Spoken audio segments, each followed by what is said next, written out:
Bueno, muchas gracias a los tres por venir, realmente tres súper grosos, espero poderlos aprovechar en este panel. Y cuando estábamos armando la agenda del Internet Day, decimos no puede faltar el tema de blockchain, de la vida digital como está ahora, más después de la pandemia, la identidad digital. Y bueno, por favor, primero, si se quieren presentar, primero las damas, si se quiere presentar propiamente, María. ¿Hola? ¿Sí? Funciona. Bueno, mi nombre es María Munaro, soy ingeniera en sistemas. Estoy en el mundo de blockchain desde 2016, más o menos. En general empecé dentro de IBM con el tema, enfocado más en lo que se llaman redes permisionadas. Si saben, hay dos tipos de redes. Generalmente las redes empresariales son permisionadas. Y sigo trabajando en ese, me gustó, dejé IBM, pero sigo trabajando en ese mundillo, haciendo consultoría para diferentes sectores. Bueno, yo soy Gonzalo Luzon, descubrí blockchain, estoy en este mundo gracias a Bitcoin desde el año 2011. Siempre digo, desgraciadamente me sirvió para descubrir Bitcoins, pero no compré mis Bitcoins y los guardé, porque si no ahora estaría en mi lugar de acá en mi isla privada en el Caribe. Pero sí, a partir del 2013 me dediqué a full a la tecnología, explorando sobre todo lo que tiene que ver con usos no monetarios de la tecnología blockchain, es decir, cómo blockchain puede aprovecharse para usar o para darnos herramientas de certeza digital y no solo para el manejo de criptoactivos. Buenas, gracias por la invitación. Mi nombre es Manuel Bogroa. También en Bitcoin, me gusta decir, no blockchain. Fue una discusión del 2016, esa justo. Trabajando en construir soluciones financieras sobre esta tecnología y cómo hacer que, digamos, millones de personas puedan acceder a mejores servicios financieros apalancándose sobre esta revolución, ¿no? Bueno, ustedes saben, los socios de KBS somos los que construimos la infraestructura de Internet y servicios digitales. El lema de este Internet Day es Internet, la infraestructura para la economía del conocimiento, ¿no? Entonces, yo creo que, y más después de la pandemia, rápidamente tenemos que entender qué necesitan ustedes, desarrolladores de todo esto, qué necesitan de nosotros, cómo nosotros nos podemos integrar a esos servicios digitales. Nosotros nos damos cuenta que además de construir infraestructura necesitamos comercializar, hacer alianzas con esos servicios digitales. Entonces, después de la pandemia, nosotros hablamos recién el típico ejemplo de quién no le pidió por WhatsApp en la pandemia una receta al doctor y con esa foto podías ir a la farmacia y te daban el medicamento. Pero bueno, ahora terminó la pandemia, hay que controlar eso. No podemos andar en eso y tiene que estar certificado, ¿no? esa receta. Entonces, con ese ejemplo, perdón, muy simple, pero ¿qué otras cosas nos pueden dar ejemplos de uso, ¿no? No, yo creo que para empezar, cuando hablamos de aplicaciones de la tecnología blockchain, y cuando hablo de tecnología blockchain no hablo solo de la cadena de bloques, sino hablo de un montón de tecnologías que en general en conjunto, para simplificar el discurso, decimos tecnología blockchain. Pero en particular cuando hablo de blockchain, hablo de soluciones distribuidas de consenso, hablo de registración en bloques encadenados. Particularmente yo agrego dos cosas que quizás María no, que es que sean abiertas y no permisionadas. Pero bueno, en general cuando hablamos de blockchain no estamos hablando solo de la cadena de bloques. Y creo que hay dos tipos de aplicaciones, principalmente, digamos, dos grandes clases o tipos de aplicaciones. Por un lado tenés las que son más conocidas, que es el tema de criptoactivos, el más famoso, más útil, y creo que es el que llegó para quedarse, que es Bitcoin, que es la posibilidad de tener un activo digital no permisionado, no censurable, con una emisión limitada y un montón de cosas que después le voy a dejar la pelota a Manu para que desarrolle. Pero por el otro lado, ¿cómo podemos aplicar esta base de datos que surgió originalmente para registrar estas transacciones monetarias? ¿Cómo podemos aplicar, dada su inmutabilidad, es decir, que no puede ser modificado, dado que no es censurable, dado que uno registra que es una base, un registro de tipo creciente, es decir, que cuando uno registra una blockchain no puede borrarse, no puede modificarse, no simplemente pueden agregarse a registros, que son bases de datos abiertas, que generalmente cuando hablo yo del tema son bases de datos no permisionadas y aparte protegidas con prueba de trabajo, es decir, requieren un gran cómputo, hay atrás de esa base de datos un gran cómputo, un gran poder de cómputo asegurando la integridad de esa base de datos. Es decir, aparecen un montón de casos de uso que decís, bueno, tener esta base de datos supersónica, porque es una base de datos súper segura, me puede servir para desarrollar casos de uso no monetarios. En particular, nosotros en Signatura vinimos explorando, y yo siempre digo, arrancamos demasiado temprano en blockchain porque nos la pasamos explorando distintas opciones. Hasta que terminamos entendiendo a blockchain desde el punto de vista no monetario, ¿no? Como una herramienta más con la que hay que construir. No como una herramienta en sí, sino como una gran herramienta que se puede sumar para dar valor probatorio, para generar seguridad, para generar fecha cierta, para generar un montón de cosas en procesos que ya usamos. Es una gran herramienta para dar fecha cierta a documentos, para garantizar la integridad de documentos digitales, es decir, la posibilidad de grabar un hash, una huella digital de un documento en la blockchain y asegurar que ese mismo documento no puede ser modificado sin quedar en evidencia. Es una gran herramienta para dar fecha cierta a un hecho, a un archivo, a un registro, algo que a veces parece, no, pero qué importante dar fecha cierta a algo. Desde el punto de vista legal, desde el punto de vista probatorio, es enorme tener la posibilidad de darle fecha cierta a un evento, un documento, algo que ocurrió, aparte en una red donde no depende de terceros como es la red blockchain, no es que estás registrando en un Timestamp Authority algo. Entonces, ¿qué hacemos en Signatura en particular? Bueno, decimos, ese potencial, ese pilar de sello de tiempo, ese pilar de inmutabilidad, lo sumamos a un montón de herramientas extra de vanguardia que usamos nosotros de firma electrónica para construir una solución de firma electrónica súper segura, súper enfocada en un cumplimiento legal, súper enfocada en usar tecnología de vanguardia para crear la mejor prueba legal. Pero de la misma manera que nosotros construimos con esta tecnología como una pieza más para nuestra solución, esa misma pieza, esa misma blockchain, esa misma tecnología puede agarrarse y empezarse a meter en otros tipos de procesos que no necesariamente involucran la criptomoneda, que es después de lo que va a hablar Manu. Sí, no, entrando, la anécdota era que vio Gonzalo el stand de Ciro y me dice, bueno, que es un sistema de cobros que muchos proveedores de internet usamos, dice, el contrato de Ciro se firma con Signatura, ¿no? Se firma con... Sí, estábamos justo pasando por enfrente del stand de Ciro de Rueda y justo empezamos a hablar de eso. La verdad que todo lo que tiene que ver con procesos de digitalización, inclusive firma electrónica, inclusive con certificación blockchain, tuvo un antes y después en la pandemia. Nosotros se lo comentaba justo antes de subir. Nosotros tenemos varios bancos de clientes, entre ellos está Rueda, que está acá, pero tenemos varios bancos. El primer banco que cerramos como cliente fue antes de la pandemia y desde el primer contacto hasta que se firmó el contrato tardamos 14 meses. El segundo banco ya fue post-pandemia. Post-pandemia tardamos 2 semanas. El último banco que cerramos, al que no solo es post-pandemia, sino que fue hace poquito, y ya no es el primero ni el segundo, sino ya pasaron varios bancos, ya viniendo con ese track record nuestro, tardamos 3 días en cerrar el contrato desde el primer contacto hasta la firma del contrato. Realmente, en procesos de digitalización, donde hay una necesidad, hoy hay una decisión de compra. No estamos igual parados ahora que estábamos en el 2019. Si hay una verdadera necesidad de digitalización, la decisión de compra está ahí. Y lo vemos nosotros en firma electrónica no solo, por ejemplo, con bancos, sino lo vemos también con ISP. Nosotros tenemos un cliente que tenía, lo comentábamos también antes, tiene un gran problema con el tema de los comodatos de los equipos. Dice, tengo miles de clientes, cuando tengo que reclamar la devolución de un equipo, anda a encontrar el comodato firmado. Una necesidad real y nos contrató hace 2 semanas para empezar a firmar todos los comodatos digitalmente. ¿Pero por qué nos contrató a nosotros? Porque le damos la seguridad legal. ¿Y cómo le damos la seguridad legal? Con un montón de cosas. Le damos con identificación por biometría facial, con utilización de certificados de firma digital, pero también con certificación blockchain.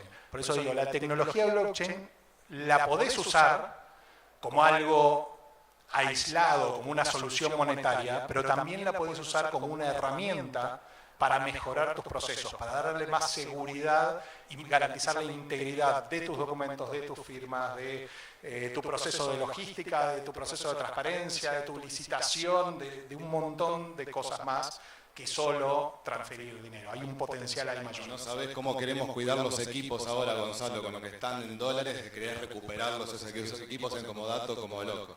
María, como arquitecta del blockchain, ¿qué otras cosas pensás nosotros como proveedores de infraestructura? Ahora después viene que lo vendo de paso un panel de agrotech, ¿no? Y le preguntamos al campo qué es lo que necesitan, cómo podemos cubrir. En blockchain, ¿qué usos imaginás en logística o en...? A ver, una cosa que quiero resaltar de lo que decía Gonzalo, él hablaba de procesos. Ahora tenemos que tener en cuenta que ese proceso, en general cuando en el mundo de hoy las empresas piensan en proceso, lo están viendo desde su punto de vista y de ellos mismos y quizá la parte interna, pero no, el proceso de ese sector, en realidad son diferentes actores y estamos compartiendo información entre diferentes actores, cada uno que antes estaba acostumbrado a tener su versión de cómo él veía las cosas y ahora todos ellos van a tener la misma versión, ¿ok?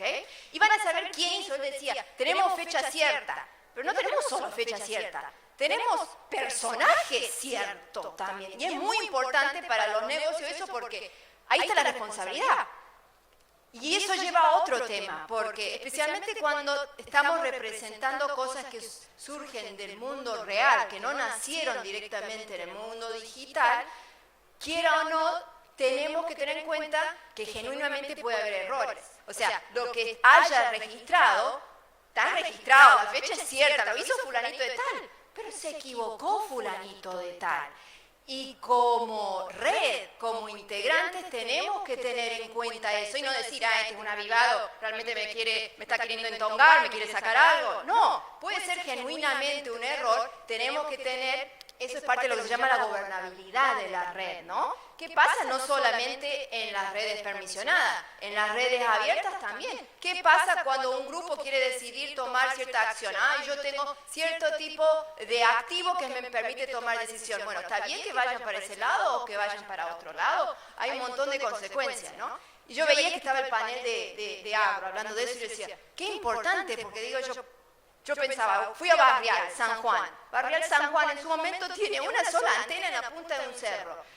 Se cae esa antena, se queda toda la zona sin internet, ¿no? Y vos decís, para lo de la salud, imagínate, yo quiero ir a comprar, y hoy en día vos decís, sí, hoy la obra social que yo tengo me puede generar con todo el código de barrio, qué sé yo, pero voy a la farmacia y me dice, pero yo lo tengo que imprimir igual. O sea, ¿para qué miércoles lo tenemos? Perdón, noticia de hoy, María, se cayó el sistema de descuentos de las obras sociales, de descuentos de medicamentos. Antes de venir para acá, la noticia era eso, o sea, qué rápido necesitamos solucionar determinadas cosas, ¿no? Yo ni que hablar del descuento, yo no quiero ir a buscar la receta a Palermo en moto, a lo de mi doctor, que me la mande digital y que necesito el descuento también, ¿no? Y que sistemas que funcionen para todo eso. Hoy yo veo distintas obras sociales que tienen distintos blockchains cada uno. ¿Se pueden compatibilizar eso? Se pueden unir, por ejemplo, en Asia-Pacífico, donde yo veo donde hay más avances, ¿no? Y es impresionante que vos ves una Tailandia, Japón, Australia, China, todos están integrando sus redes, porque tienen redes de los bancos, pero después tienen que hacer importación, exportación y cómo hacen el transporte, y están haciendo integración de todo lo que están haciendo para que cuando el que exporta de Tailandia pueda ya ver de que está la orden de compra del importador de Japón, entonces ya el banco le da la plata, no tiene que, entonces, y están uniendo diferentes soluciones y lo están integrando. Entonces, eso es muy importante. Vos hablas de salud, en la región hay redes de blockchain de salud. Porque, por ejemplo, vos decías de la receta, pero imagínense que viajo a Perú. Yo, por ejemplo, tengo un ostoma, ¿no? Yo necesito un repuesto, mientras tenga el ostoma yo necesito de por vida ese repuesto. Me pasa algo en Perú, me agarra la cuarentena en Perú. Yo necesito el ostoma, se me acaban los ostomas que yo tenía. ¿Cómo hago para que en Perú me puedan dar los 2 tomas? No tengo cómo, pero ¿cómo hago para justificar, che, yo tengo esta condición? Inclusive acá mismo en Argentina, en la red que tenemos, vos tenés una red que vas registrando, podés tener contratos inteligentes. Por ley, en Argentina, un paciente que tiene unos tomas, tiene cubierto el 100% todo. No hay una obra social que puede negarse a darte los insumos. PAMI se negaba a darle a una persona, tuvieron que donarle otros. Si vos tenés un contrato inteligente, PAMI, escuchame, tenés el contrato inteligente, ni pasa por una persona que firme o no firme. Listo, y ese tipo son contratos inteligentes que pueden tener vida. ¿Por qué? Y porque no es como el dólar, que no sabemos cuántos diferentes tipos de dólares vamos a tener ni por cuánto tiempo. Entonces tenés que vivir modificando y eso sí es más problemático cuando pensás que el contrato inteligente puede estar distribuido en un montón de lados. Pero una vez que sale una ley, que sabes que va a dar un montón, y bueno, lo implementa y listo, la agiliza. Hoy en día mi obra social me cubre, pero tarda 7 días. Yo tengo que estar planificando, che, ¿cuánto me van a durar? Porque sé que tardan 7 días en poder aprobar. Si no hackean el sistema. Si no se queda. Una vez me pasó un mes que decía que yo tenía insumo y no tenía, pero fui y les dije, che, hace un mes que hice el pedido, ¿qué pasa? No, sin duda, creo que logística, salud, y la parte administrativa, ¿no?, de la cartera de los clientes, cuidar nuestros equipos en comodato y tenerlo todo eso es súper importante. Y hablando de cartera, Manu, no sé, vos qué te Quería hacer una aclaración. Claramente hay muchísimos casos de uso, pero con todas estas tecnologías que a veces se ponen de moda y son muy disruptivas y están en boca de todos, siempre hay que tener mucho cuidado de no caer en el pongámosle blockchain a todo. ¿No? Como pongámosle inteligencia artificial a todo. Ahora vos, cualquier cosa, ese jueguito con inteligencia artificial, y ese no sé qué con inteligencia artificial, y ahora vamos a tener modems con inteligencia artificial. Entonces también hay que analizar cuándo realmente la tecnología de blockchain es una tecnología difícil de implementar, que no es muy eficiente simplemente para registrar información. Digamos, no es una base de datos, es ineficiente para ser usada como base de datos. Hay 1000 alternativas más eficientes. Si tiene un caso de uso específico, que es cuando vos necesitas que esa información sea compartida, cuando no podés ponerte de acuerdo en alguien que resguarde por todos esa información compartida, es decir, cuando no hay un consenso sobre, che, bueno, que la información la guarde tal empresa, que es en la que confiamos todos y todos queremos tener una copia, cuando necesitamos que la información que se graba no sea censurable, cuando necesitamos que la información que se grabe no pueda ser eliminada. Digamos, para esos tipos de casos funciona blockchain. No hay que tratar de caer en eso de ponerle blockchain a todo. Está muy bien. No, yo decía de cartel, quería darle pase a Manuel, que la cadena de blockchain por excelencia, ¿no?, es el Bitcoin. Nosotros vemos, justo también veía la noticia, Telecom, la billetera que implementó Personal Pay, llegó a los 950.000 clientes, obviamente ya tiene una base súper grande, pero bueno, también en pandemia para los ISP fue un problema cobrar los abonos, no podíamos, parecía que digitalizar los pagos era de otro planeta y de pronto, ¡rum!, llegó rápidamente. Contame. Sí, a ver, hay varios aspectos ahí para hablar. Digo, Velo nació en la pandemia también. Velo nace, digamos, la idea arranca de antes, pero en la pandemia todas esas variables que vimos, que habíamos puesto en el pitch deck, ¿no?, que es como tu business plan, vimos que hicieron así, ¿no? O sea, desde penetración de billeteras digitales a penetración de home working, ¿no? O sea, la gente trabajando de su casa, las redes teniendo que soportar eso. Hoy Velo tiene, digamos, 34 colaboradores distribuidos geográficamente en varios países, principalmente en Argentina, en diferentes provincias. Y bueno, necesitas tener internet para que esa gente trabaje, lo cual no muchas veces sucede. Entonces, a veces, digamos, viste que el dicho Dios está en todos lados, pero atiende en Buenos Aires, es bastante cierto. Tenemos una chica que está en Tras la Sierra, me dice, no, viene la tormenta, me tengo que ir porque yo no voy a poder trabajar, ¿no? Y un poco en la vida en la que vivimos, donde nosotros, yo soy un viejo choto, perdón, pero digamos, me creo como un nativo digital, nuestros usuarios son nativos digitales, incluso usuarios de 80, 90 años son nativos digitales porque ellos ya usan Bitcoin todos los días. Internet obviamente es fundamental, es casi como el agua para nosotros, porque trabajamos, vivimos en Internet, es donde ocurren las oportunidades, es donde ocurre el comercio, es cómo conectás con tu contraparte. Quizás estoy diciendo una obviedad, pero digamos, quiero realzar este concepto. Hoy, digamos, Argentina es uno de los líderes, si querés, a nivel incluso mundial en lo que son freelancers también, ¿no? Gente que trabaja para afuera porque justamente los buenos sueldos no están en Argentina, principalmente están en el exterior, digamos, todo lo que son... economía del conocimiento. Exactamente, Sí, ¿no? Industria basada en conocimiento. La infraestructura que hacemos nosotros es la autopista para que toda esa economía Exactamente. Y ahí, digamos, y Bitcoin cumple un rol fundamental porque, por suerte no lo dijo Gonzalo, pero Bitcoin es la Internet del valor. Es básicamente dinero nativo de Internet. Es la pata dineraria, si querés, que le faltaba a Internet. Internet es muy bueno enviando paquetes de información, pero no existía la aplicación de dinero nativa de Internet. En su momento, en los 2000, digamos, Elon Musk con Peter Thiel inventan PayPal, que era básicamente mandar dinero por mail. Ellos querían inventar Bitcoin, pero no lo pudieron hacer, digamos, bueno, después, un par de años después, Satoshi Nakamoto lanza Bitcoin. Pero, digamos, cuando vos pensás en lo que es la infraestructura de Internet, las posibilidades que te da, el dinero es una parte fundamental. Y ahí es donde blockchain y las criptomonedas empiezan a ser, digamos, un aliado muy, muy fuerte, porque le permite a alguien que está en San Javier poder vender software a Singapur, no tener que depender de instituciones financieras para poder, digamos, concretar esa transacción y tener, digamos, muchísima más libertad que, digamos, aplicando a lo que es los sistemas legacy, por así decirlo, ¿no? Creo que el gran desafío que vemos por ahora, digamos, hablando con nuestro equipo, nuestros usuarios también, es cómo hacemos para distribuir mucho más la carga, si querés, de gente, de las comunidades a través del territorio. Acá quizás una pregunta para vos es por qué, por ejemplo, Starlink no funciona todavía, ¿no? En Argentina, que eso podría ser, digamos, no lo vi en el stand acá todavía, pero estaría bueno justamente para desconcentrar la población, ¿no? Ese es para otro panel. Ese es un tema para otro panel.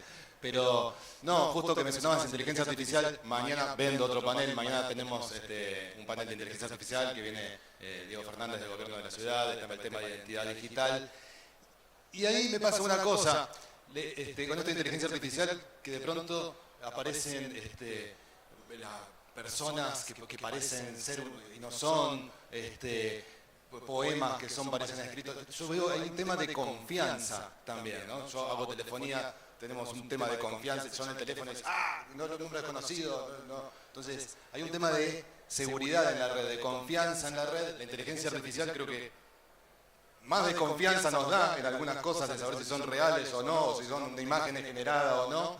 Y ahí, ¿cómo la blockchain puede solucionar eso? Pensaba. Vos te estás refiriendo a la identificación no solamente de las personas, sino de las cosas también pudiese ser.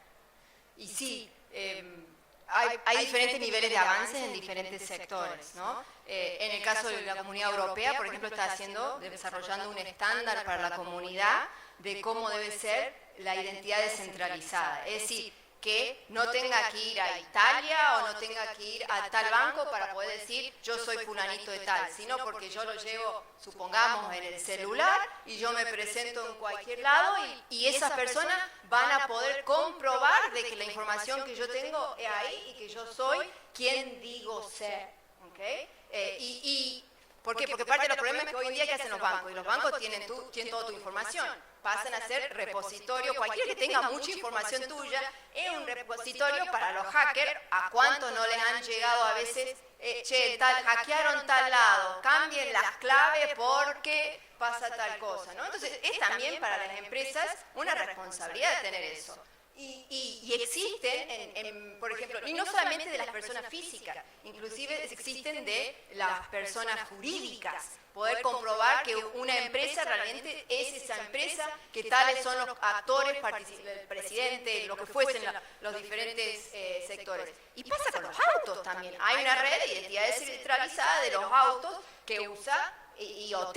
Entonces, vos decís, use IoT, ese auto va a barriar, olvídate, se cayó la antena y no saben dónde está el auto, lo pueden mandar a desguace fácilmente y nunca van a enterarse, porque no tengo cómo poder identificar, ¿no? Entonces, hay muchos avances, inclusive acá en la Villa 31 hay un proyecto en donde están tratando de darle identidad digital a cada uno de los participantes, ¿no? Entonces, es hacia dónde se va, ¿ok? No puedo decir que va a ser como él dijo, ahora cierro en una semana una oportunidad. No creo que en una semana puedan hacerse, ¿no? Porque es un tema ya más de nacional, ¿no? No, pero como dice Gonzalo, cada vez se va más rápido, ¿no? Cada vez se va adaptando más rápido. No, y sobre todo si lo vas a tener a Diego mañana, creo que es interesante obligarle fuera que el panel fuera sea de inteligencia artificial, aprovechar que lo tenés acá para que hable un poco del proyecto que hay en la Ciudad de Buenos Aires de Identidad Digital Soberana, porque tiene que ver un poco con esto. Porque tiene que ver además no solo con quizás el proyecto EIDAS, de EIDAS 2 de Europa, de cómo hacemos una identidad global para toda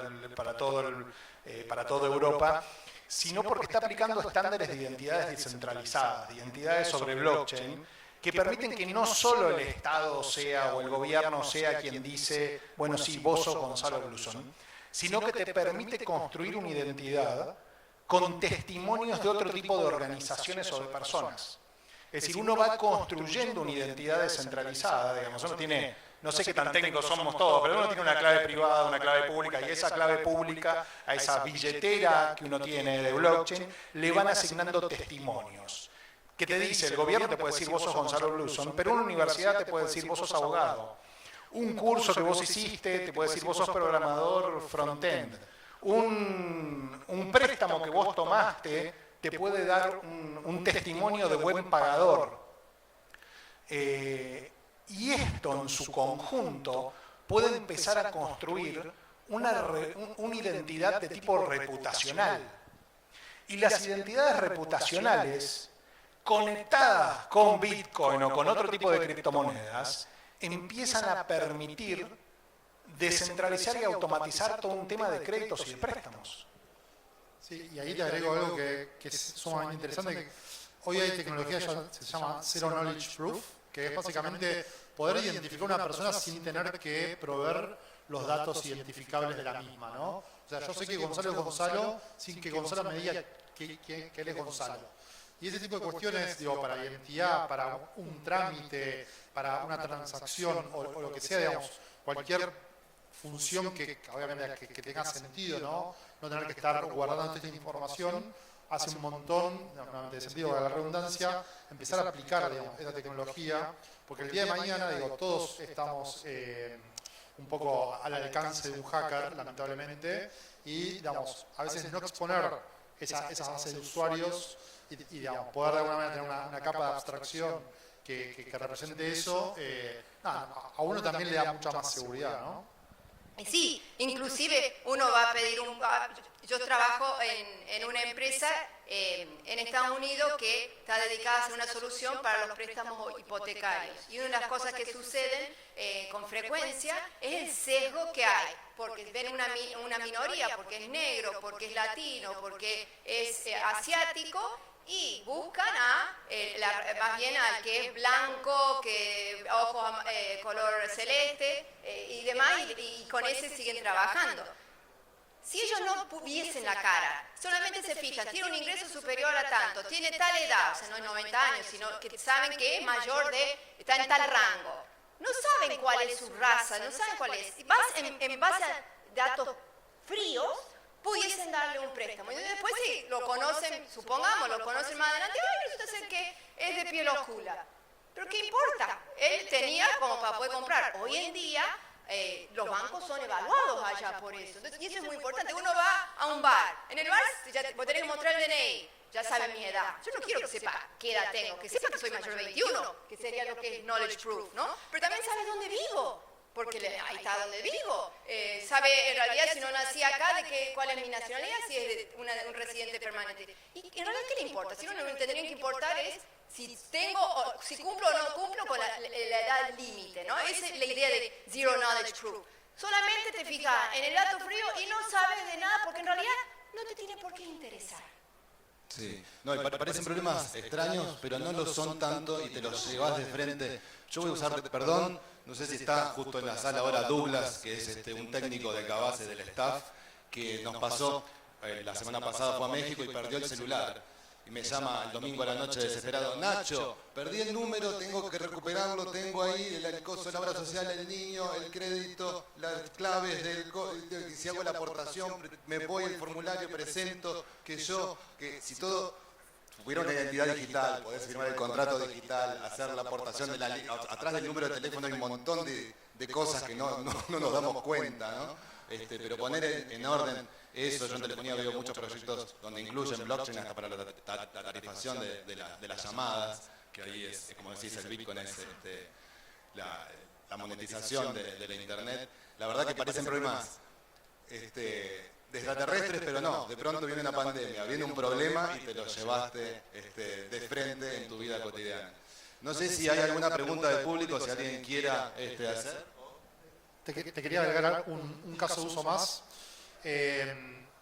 Yo uso una telefónica, no importa cuál, y cada tanto, digamos, me quedo sin crédito, entonces tengo que comprar. El pago lo hago con tarjeta de crédito, ponerle 1.000 pesos, ¿no?, de carga. Estoy seguro que esa transacción, digamos, el margen que le deja a la compañía termina siendo muy, muy bajo, por, digamos, primero el costo transaccional de aceptar una tarjeta de crédito, por el contracargo, digamos, que puede también salirse de esa transacción. Y, digamos, hoy cripto lo que te permite justamente es hacer micropagos e incluso streamline de pagos. ¿A qué me refiero? Vos podrías estar pagando internet segundo a segundo, si querés, donde vos generás canales de pago donde conectás tu wallet y vas consumiendo as you go, básicamente, ¿no? Y eso es, digamos, es realmente revolucionario pensando en que nuevamente, es un activo líquido, ¿no? Y si Internet es un activo líquido, esta tecnología te puede permitir hacer eso. Y esto lo extrapolás, a redes sociales, nuevamente, se puede llevar a muchos ámbitos, ¿no? Eso en Estados Unidos, por ejemplo, en la parte hipotecaria lo usan para no hacer, por ejemplo, gastaste 1,50. Bueno, esos 50 centavos para redondear a 2, los vas depositando. Entonces, hacer micro ahorros para poder, obviamente, en una moneda un poco más estable, ¿no? Porque hoy Qué genio. Yo hablo con ellos y siento que estoy perdiendo el tiempo. Digo, las ideas que tienen, cómo estamos, es una genialidad. No, quería destacar una cosita, pues vamos un poco cerrando, veo la hora. Igual me sorprende mucho, a mí no me piden más DNI cuando voy a tomar alcohol en Estados Unidos. Me encanta que te mantengas también y tampoco sé cómo el dueño de Velo no tiene un plan postpago que tiene que estar preparando la tarjeta. No, me parece interesante cuando estuvimos hablando de temas de identidad digital y de seguridad de la información, rescatarte de alguna manera cuando nace Bitcoin, cuando nace la tecnología blockchain, justamente nace de grandes criptógrafos, matemáticos, que están pensando en los problemas de privacidad que se están empezando a generar, que se generaban en Internet con el surgimiento de Internet.